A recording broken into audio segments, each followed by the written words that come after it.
the project's the first time that Boeing and the Air League Trust have come together in this unique opportunity for the Air Cadet organisation as a whole to build an aircraft. The aircraft we've chosen is the Sting S4. My background, I'm actually an aircraft engineer. I've been in the aerospace engineering industry for nearly 30 years. I'm the sort of engineer that sits behind the desk and doesn't get his hands dirty. But we opened the box, we saw all the bits, we got an instruction manual that showed us how to build the aircraft, but it wasn't very detailed. So we've spent an awful lot of time trawling the internet, working out how to do this. So it's been a very, very steep learning curve, not just for the cadets, but also for the staff. So basically what's going on here today, as you can see, we're getting to the final stages of the Sting build. So it's been going on for probably the past year and working up to this moment where we've got everything running, everything's basically installed, and now we're just getting the decals on for the aircraft so it can actually be registered for flight.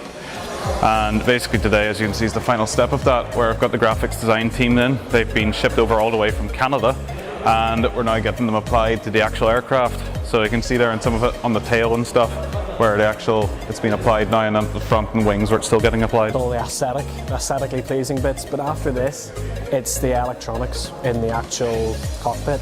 So it's a very modern plane in the sense that all the readouts are electrical, and they're all done digitally. So it's a matter of getting all the wiring done, and then hopefully all the sensors will work, and the pilot will be able to read about the air pressure, about the temperature of the fuel, everything. Overall, I feel like the project's gone really well because we went into it, not many of us had actual experience of doing this sort of thing before, so it's been a good learning experience. Had a lot of just basically knowledge gained throughout it, and seen a lot of what actually goes into building this sort of thing. Pretty awesome. I know they've certainly got a lot out of it. Certainly the feedback that we have from their parents and the commanding officers as a whole has been quite rewarding for the staff, I guess, to know that they're getting out of it. Let's face it, it is a once-in-a-lifetime opportunity. It's quite unique that in your teenage years, going through school, through exams and stuff, that you will get to build an aeroplane and go and represent it at the UK's biggest military air show.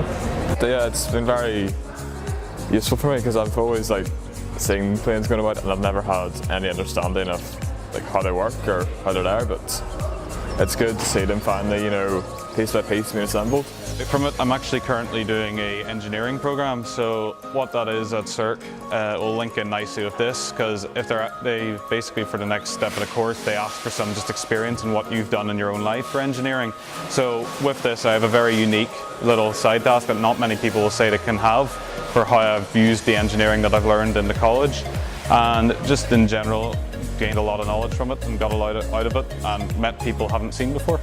But it's gone very well, like anything, you've hit bumps along the way, there's problems, you've got to solve them, but it's all part of the experience, I think. So it's all been a learning curve, really. We've learned about all the problems there were in terms of the engine, in terms of getting things on and off again, and you work your way around them. And so I think it's important to learn all the problem-solving skills, the teamwork skills that go with, building a plane.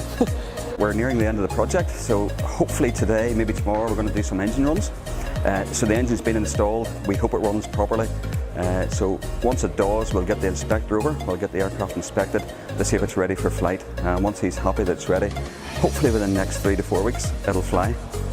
It has to then complete the flight test program, which is maybe 6 to 10 hours of flying, just to give it a good shakedown and check that everything works properly.